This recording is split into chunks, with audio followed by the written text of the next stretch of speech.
Hi, I'm Parisa Ahmad. And I'm Benjelloun. And while we were thinking about what to do for our science fair this year, we knew that we wanted to do something that would help the environment. Because as of February of 2022, there were over 145 million metric tons of plastic just floating around in our rivers and oceans. So, when we stumbled across molecular gastronomy, which is defined as the scientific approach to nutrition from primarily the perspective of chemistry, we asked ourselves how we could use molecular gastronomy to help the environment. That was how we landed on our experiment, the effect of the amount of agar powder on the durability of bioplastic bags.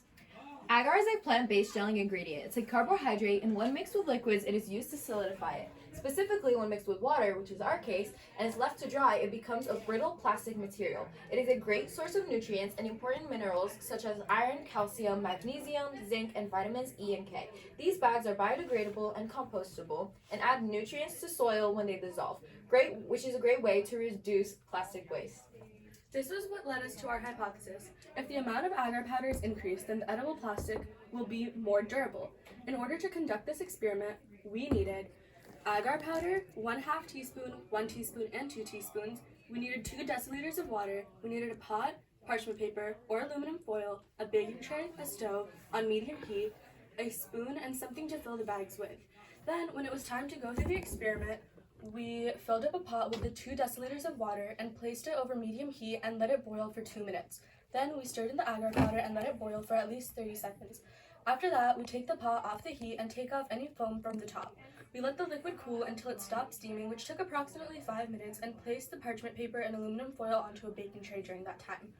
Then we poured the cooled liquid into the baking tray and spread it into a thin, even layer before it turned to jelly. We let it dry for at least 24 hours and carefully removed the plastic and cut it into the desired shape and size. Then, when it was time to seal it, we coated the edges with water. While we physically conducted the experiment, gelation was chemically responsible for creating the bioplastic. The gelation process occurs while the agar cools because agar powder is a carbohydrate used to solidify liquids quickly. Additionally, agar powder has a melting point of 185 degrees Fahrenheit, ensuring that it won't melt at room temperature and making it the perfect material for our bioplastic.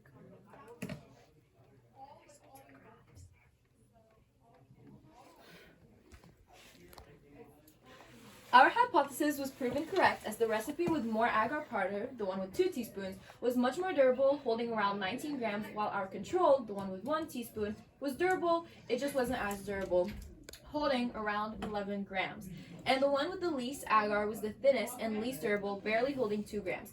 We measured the weight in pennies. The less agar used, the faster the plastic dried. It was also difficult to pick it up as it was so thin. The more agar, however, the longer it took to dry and became the right texture in order for it to be shaped. These can be seen in the graphs here and here. Right here, you could see how the one with 1/2 teaspoon could hold the least amount, while the one with 2 teaspoons could hold the most. And you can see it increasing on the line graph right there.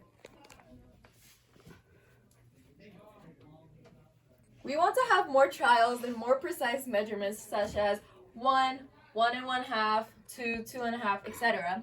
We would also want to try it with different bands of agar to see if that makes a difference. And we want to find the right proportion of water to agar ratio in order to make the best durable plastic. Bioplastic. We also want to figure out how to make them more flexible in order for them to be shaped into different molds. Thank you. Thank you.